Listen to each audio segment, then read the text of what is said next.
Just thought I'd post up a cool little modification that I came across for Classic Accessories Colorado XT one-man pontoon boat. Basically mixed two videos I had saw earlier before, because I always wanted a standing platform, which is cool. You will have to get an extended seat, which is not in this video. But I also wanted the motor on the front due to balancing issues. I really didn't like the basket being in the water. As a quick side note, the little inflatable boat fenders are perfect to put on the basket. It gives you that little bit of extra stability in the back there. So there's kind of a side note. But basically, here's an overview of what we got here. We now have the standing platform and a front motor mount set up. Okay, so there are other videos online. One separate one was literally just the standing platform. In part of my build here, I did not include what materials to use across the top. I just used random hardwood pieces I still had sitting around, some good lags there. Okay. Well, the main reason why I did this as well is with the front motor mount, the thing I didn't like was this piece right here. The bar going and connecting to the underside of the standing platform on each side. In the other videos that you see, it just shows it coming up on the other side of the foot peg here and then resting between the pontoon and the foot peg and putting a little bit of extra tension than what I would like on my bladder for the pontoon. So, you know, I figured, screw it, I'm going to come up with a way, and well, believe it or not, I did. So I figured I'd go over and show you. So trying to get some good angles here. Let's kind of go over the front motor mount as well. Okay, so it's just a series of T's, elbows, connecting pieces, and then long pieces connecting to the underside for the standing platform. The way I listed everything out is that way you can do the front motor mount and the standing platform separately. Cool thing is if you decide just to do the standing platform and not the front motor mount, you would just subtract a couple parts there. So what I'll try to do is just try to give you as many good angles as possible as to how everything kind of came together. So let's start with the standing platform. I'm going to go ahead and move in right to the underside here. That way you can kind of see how everything's laid out on the underside here. So again, it's just a series of T's, a couple plugs, cross support bars. I have all the measurements for you. It will work for a Colorado XT. Okay.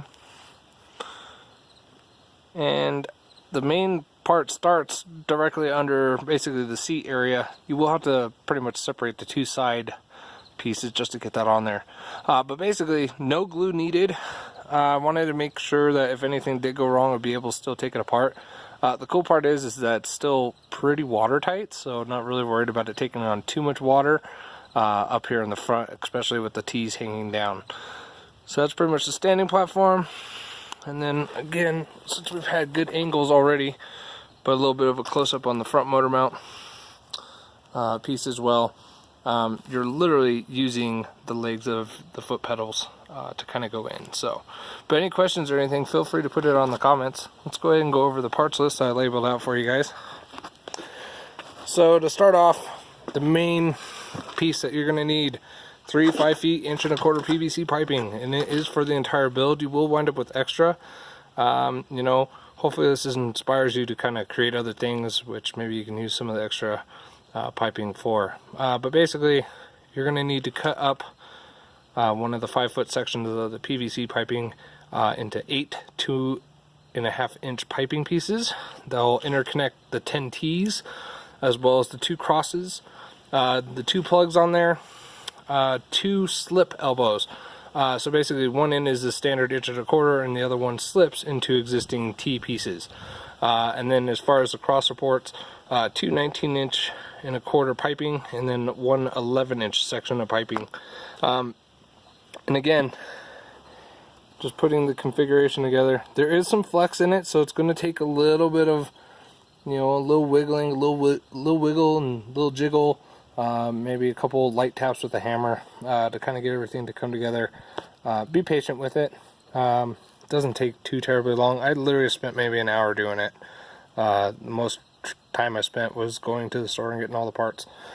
Roughly about $100, just to be dead honest with you. But for this kind of upgrade, it's kind of worth it.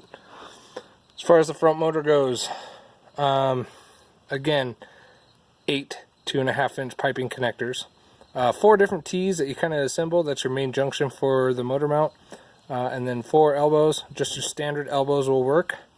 2 cross pieces, 4 5-inch piping pieces, and then the 2 16-inch piping which interconnects. What I recommend is build the standing platform, build the front motor mount, wiggle and jiggle to get the 2 connecting rods in there. Now once that's in there, I'll go ahead and shake it.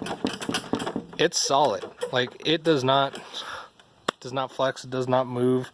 I'll definitely get videos of it once I get it out on the water, just in case y'all are interested. But definitely look forward to seeing your guys' feedback. Feel free to comment, ask any questions or anything like that, and I'll try to get back to you. Thanks.